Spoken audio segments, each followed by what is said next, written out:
Hello everyone, welcome to the channel PCS R मुख्य परीक्षा 2025 के एक्सपीरियंस देखेंगे आज के टास्क का सलूशन। और ये आपका ए से पूछा गया था।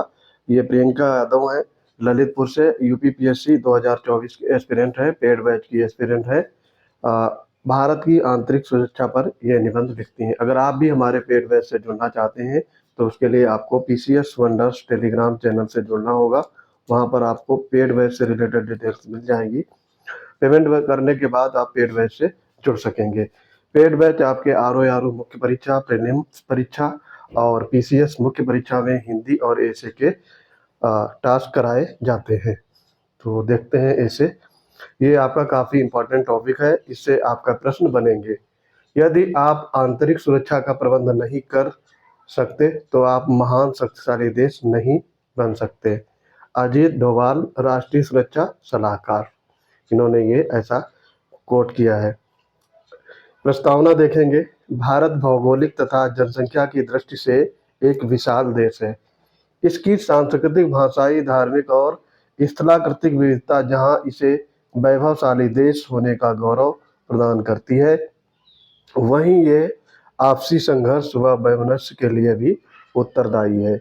वर्तमान में सुरक्षा की अवधारणा काफी व्यापक हो गई है, फिर चाहे वह बाह्य सुरक्षा की हो या आंतरिक सुरक्षा की। स्वतंत्रता के पश्चात भारत के समक्ष क्षेत्रवाद, भाषावाद, संप्रदायवाद, गरीबी व बेरोजगारी जैसी समस्याओं के कारण ही आंतरिक सुरक्षा खतरे में होती थी। परंतु आज आतंकवाद, नस्लवाद, साइबर अटैक, मनी लॉन्ड्रिंग, अवैध तस्करी जैसी अनेक नवीन चुनौतियां उत्पन्न हुई हैं। वर्तमान परिप्रेक्ष्य में आंतरिक सुरक्षा भारत जैसे देश के लिए बाह्य सुरक्षा से भी अधिक चुनौतीपूर्ण हो गई है। ये इन्होंने यहाँ पे इंट्रोडक्टरी पार्ट यानी प्रस्तावना लिखा है। काफ़ी अच्छा है, अट्रैक्टिव है और सुनियोजित तरीके से शब्दों का प्रयोग किया है। अब देखेंगे, देखो मुख्य विषय के पैराग्राफ्स। आंतरिक सुरक्षा में देश की सीमाओं के भीतर राष्ट्रीय कानून, शांति और व्यवस्था बनाए रखना शामिल है। ये आंतरिक सुरक्षा के कारक या फिर मानक बता रही हैं।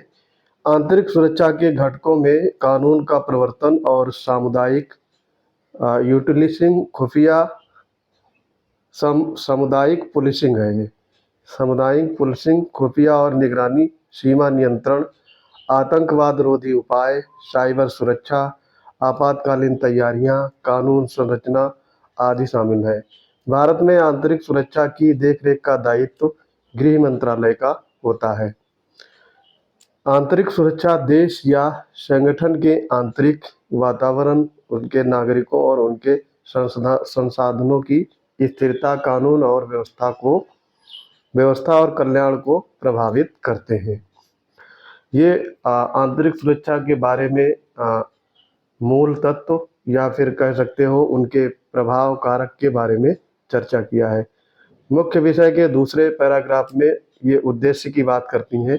आंतरिक सुरक्षा के उद्देश्य की बात करें तो इसमें राष्ट्रीय अखंडता और एकता की सुरक्षा, अलगाववादी आंदोलन को रोकना, क्षेत्रीय अखंडता सुनिश्चित करना, सार्वजनिक व्यवस्था और कानून का पालन यानी दंगों, हिंसक प्रदर्शनों, सांप्रदायिक हिंसा को रोकना, खुफिया और आतंकवाद रोधी उपाय, उग्रवादी विरोधी अभियान, साइबर सुरक्षा, साइबर हमलों और साइबर अपराधों को रोकना, सीमा सुरक्षा, अवैध आव्रजन, तस्करी, घुसपैठ को रोकना, वामपंथी उग्रवाद और माओवादी विद्रोह का सामना करना, सामुदायिक पुलिसिंग यानी सहयोगात्मक वातावरण बनाने के लिए सामुदायिक जुड़ाव और विश्वास को बढ़ावा देना, मादक पदार्थ व मानव तस्करी को रोकना, आर्थिक सुरक्षा सुनिश्चित करना, क्षेत्र का सामाजिक आर्थिक विकास आदि शामिल है। ये इसके उद्देश्य हो गए। अब आगे पैराग्राफ में देखेंगे समस्याएं क्या क्या हैं।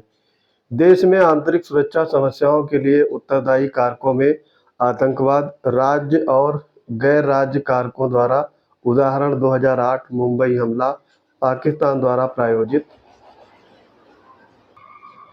संगठित अपराध, मादक पदार्थों, मानव हथियारों की तस्करी, धन शोधन, आतंकवादी वित्त पोषण, नकली नोट, साइबर खतरे, गोपनीयता, डेटा सुरक्षा पर खतरा, फेक न्यूज, अफवाह फैलाना, युवाओं की भर्ती और उन्हें कट्टरपंथी बनाने जैसे मुद्दे, महत्वपूर्ण बुनियादी ढांचे पर हमला, उदाहरण के लिए 2021 पावर ग्रिड कॉरपोरेशन पर साइबर हमला, 2020 में विंग बास्केट डाटा दुरुपयोग आदि। उग्रवाद विशेष रूप से वे भारत जाति और धार्मिक स्वायत्तता की मांग करने वाले अलगाववादी समूह, उदाहरण उत्तर पूर्व भारत में उग्रवाद, अ, यहाँ पे उग्रवाद अवैध आव्रजन, म्यांमार में रोहिंग्या शरणार्थी, golden crescent, golden triangles syndicate जैसे समूह द्वारा अवैध वस्तुओं की तस्करी, वामपंथी उग्रवाद, छत्तीसगढ़ और उड़ीसा जैसे राज्यों में नक्सली समूह आदि भारत की आंतरिक सुरक्षा के लिए गंभीर चुनौती बना हुआ है। आगे इसमें देखेंगे, सुरक्षा विशेषज्ञ आंतरिक सुरक्षा की चुनौतियों को दो भागों में विभाजित करके देखते हैं, जिनमें प्रथम पारंपरिक आंतरिक सुरक्षा संबंधी चुनौतियां तथा द्वितीय गैर पारंपरिक आंतरिक सुरक्षा संबंधी चुनौतियां हैं।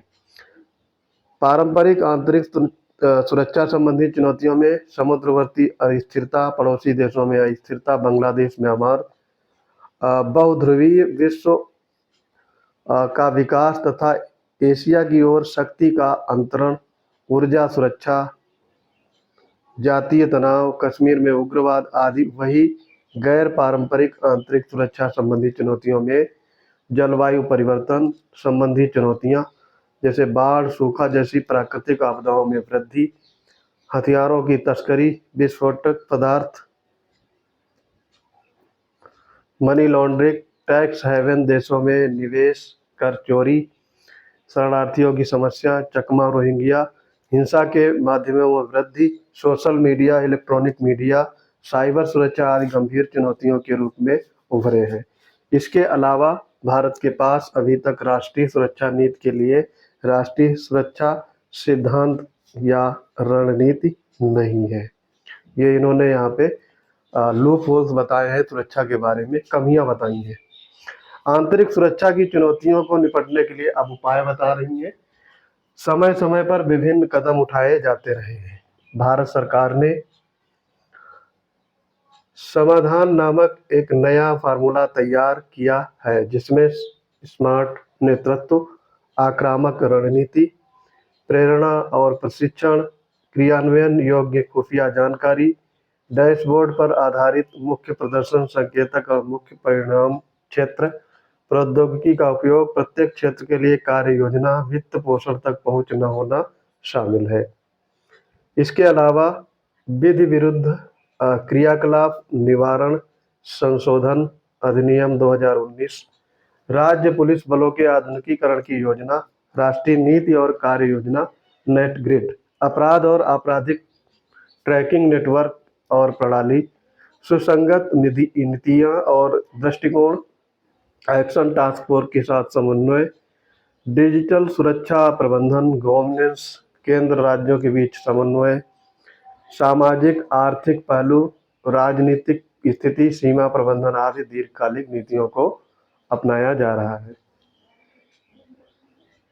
भारत का आंतरिक सुरक्षा परिदृश्य जटिल और बहुआयामी है, जिसमें उभरते खतरों से निपटने के लिए निरंतर सतर्कता और सक्रिय उपायों की आवश्यकता है।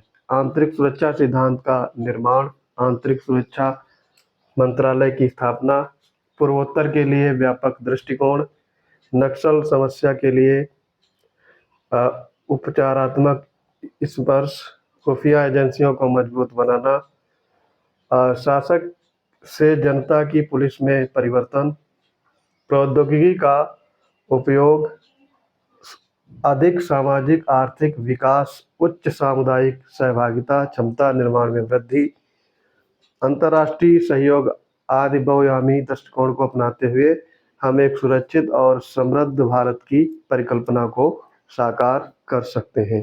तो ये इन्होंने इसे यहाँ पर कंप्लीट किया है। तो इनका देखो प्रस्तावना,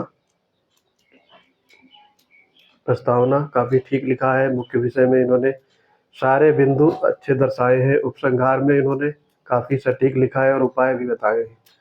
तो ओवरऑल इनका ये ऐसे काफ़ी इफ़ेक्टिव और एफिशिएंट है।